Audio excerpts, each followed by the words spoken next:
Welcome to our tutorial video. So if you are brand new to using Lumio, then we have just the thing for you here. In this little tutorial walkthrough, we're going to show you what we can do with Lumio, why we use it, and how to get yourself or your student signed up and ready to go for your first day of class. So let's go ahead and begin. First of all, to get into our Lumio class, when you join into the Zoom meeting, your teacher will ask you to go to hellosmart.com. So just type it up there into your web browser, the address bar, URL, whatever you want to call it, and just go to hellosmart.com. From there, what you're going to have is possibly one of two things. So from what we have noticed here is that Chrome, Firefox, Microsoft Edge, all of those, it takes you right to the join page, which is great. However, if you're in Safari, it seems to want you to do a little extra step, so it takes you to this landing page. Not really sure why that happens, but there's an easy workaround. Okay, so let's go through the Chrome, Firefox, Microsoft Edge version, basically any browser other than Safari, we have noticed. It's pretty straightforward.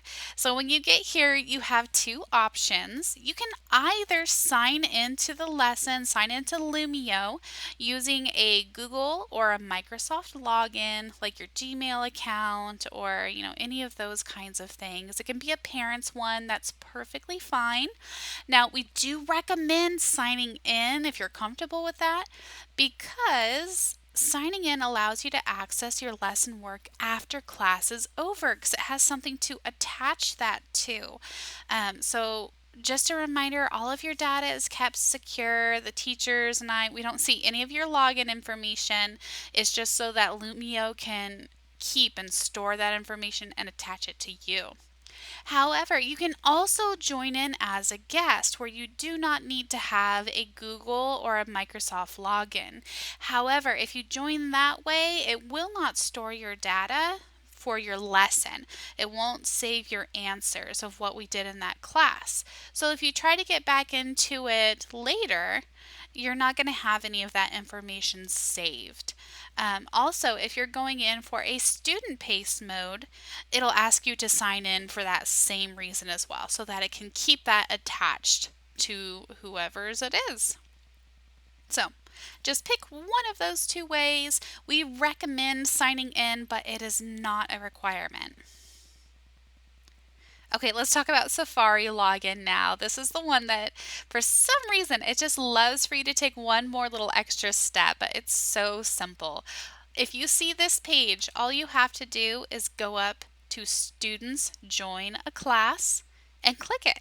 And you'll get back to that same joining page that we saw for Chrome, Firefox, and Edge. Okay, once you are signed in or you've clicked join as a guest, you're going to see these things. So over here, this is what you'll see if you do the signing in method. It'll ask you to join a new class and you just click that and then it'll bring up a box where you can type in your class ID.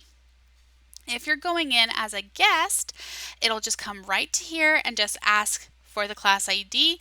After this slide, it'll ask you to type in your name as well, so your teacher knows who is doing what in class. Makes it a little more interesting and a little less confusing for everyone. You do not have to put your full name. First name is just fine. Just make sure that it's appropriate and good to go and your teacher can tell who you are. Now, for that class ID, right here and right here, when your teacher starts the lesson, they will tell you what the class ID is so that you can type that in there and join in. So after you do that, you're in. You're ready to roll. You will be able to see everything on your Lumio tab, just like I have it here. Notice I'm doing this on a Lumio lesson. You'll have everything right there. You won't have to have the Zoom screen share up on anything, and you can interact here, which is what makes it so valuable. There are different kinds of pages that we can put into our Lumio lessons. So we can have our standard content pages where this is our learning content. This shows the main ideas and the concepts we're trying to get across. Now, these are not interactive because the teacher wants to be the one who is talking through this. So here's an example of a class overview page that is a teacher content page that we can talk through, talk about what's coming up in the lesson, and things like that. Here is another content page, and we do put the articles directly there within Lumio so that it's a one-stop shop for you to get everything that you need. Now, the teacher can draw and highlight on these if it's in this mode. So, for instance, let me come in there and I'm going to highlight treasure. So I did that on the teacher side. You can see here on the student side, it highlighted it. So this is really helpful for the teachers to be able to direct student attention to things. If we put this in as a student handout or a whole class whiteboard, then everyone can come in here and do that too. And we will do that as well. Okay, erase that out of there. And here we go. Here's another content page. It's just a title page for one of our lessons. Another content page. So this is where the teacher is just sharing their information. However, that is not all we do because we believe in making learning interactive so that you can remember it and learn and grow. So there are a lot of different games that we can and do play in class. The first one we're going to talk about is Super Sort. So in these, there's a bunch of different themes you can do, but in this funny little one, it's actually for one of our SAT vocab classes, and they have to sort the synonyms and the antonyms. So let's say, okay, an antonym would be worthy of pity. Verbose would be an antonym. Concise would be a synonym. So you can just go through and do that until you're all done and ready to go. On the teacher side, they can see your score, and if there's something that a lot of people are having trouble with, this allows your teacher to really hit on some of these key concepts right here, and you can play it again.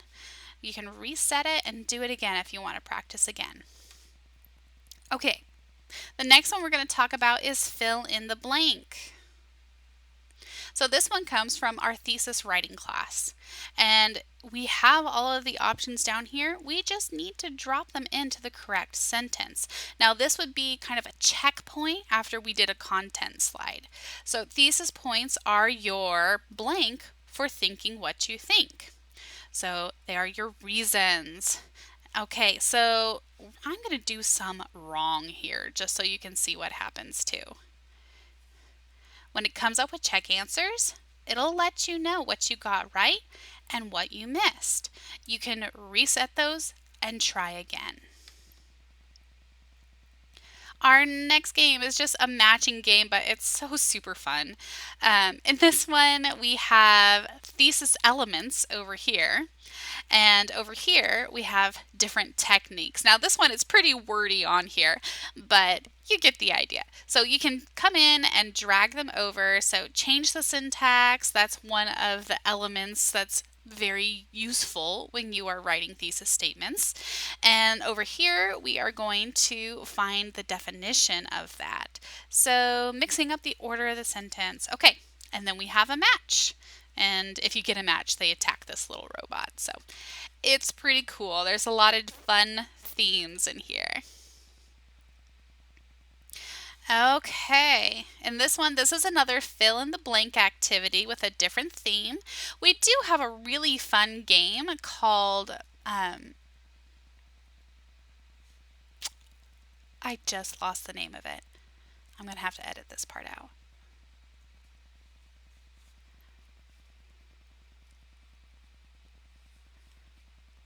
One second.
Okay, here's another really fun one called Monster Quiz.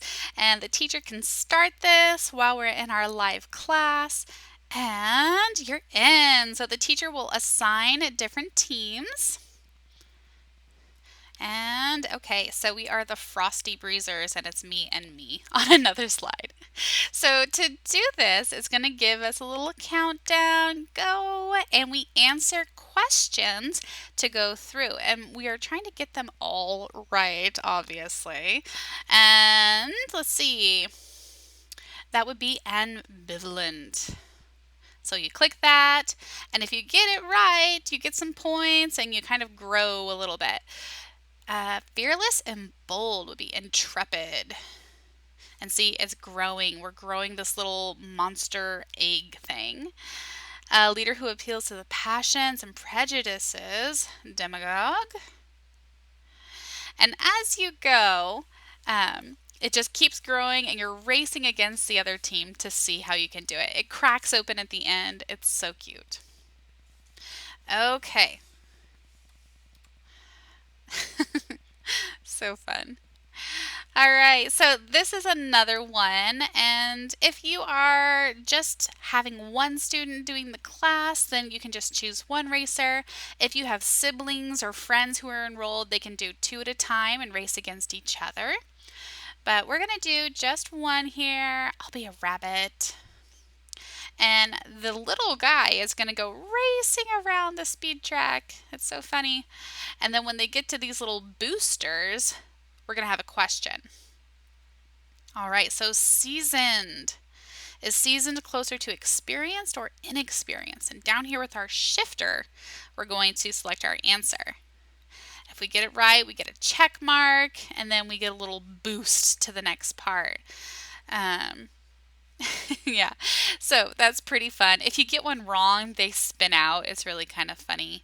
But you can just go through and answer that either on your own or against somebody else. So, oh, let's do one wrong so I can show you. Ah, harsh, no one got that one. Darn. And then they do a little spin out. Okay.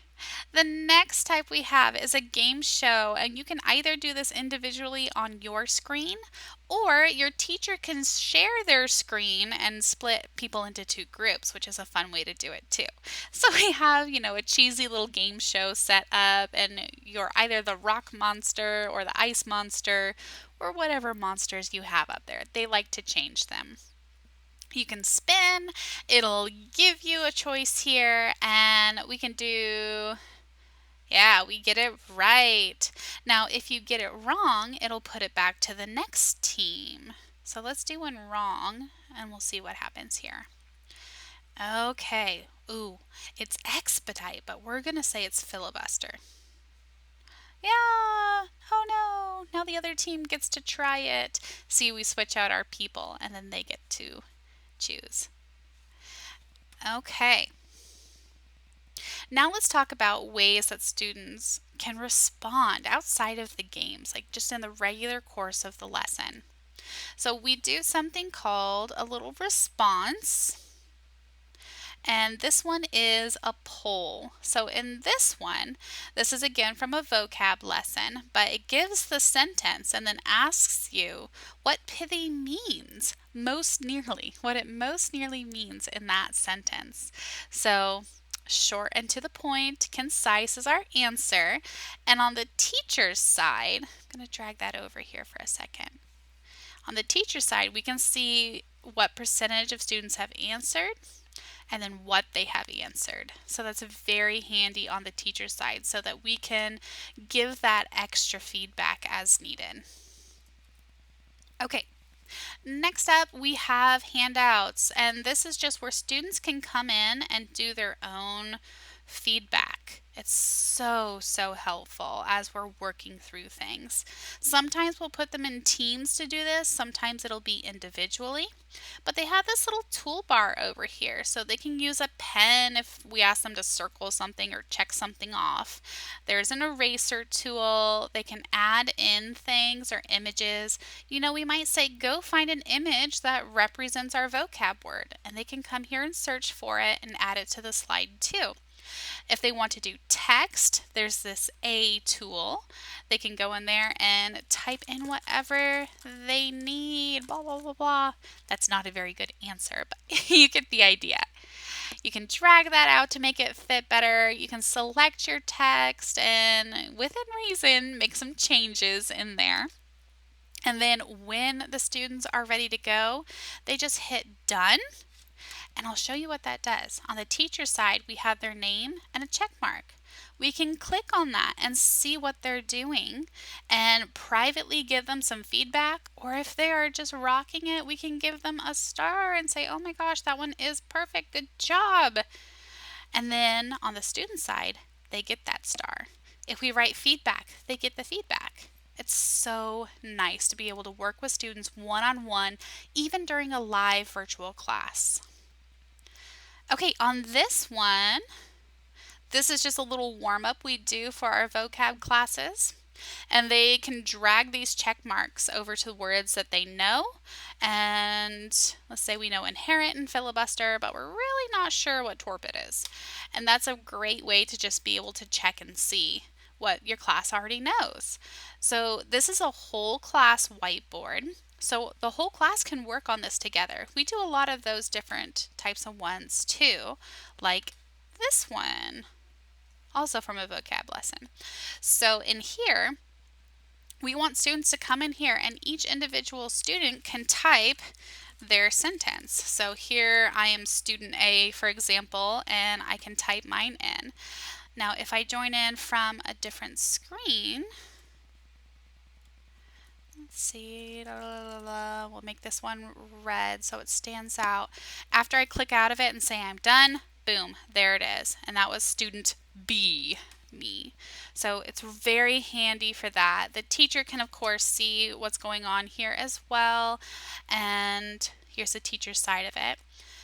So it's very, very great for brainstorming or seeing how things go. On the teacher side, we can see who added them and delete if needed, but that has not been an issue, honestly. Good kids, very good kids. Okay, we can also share links for more studying opportunities like we did in this lesson.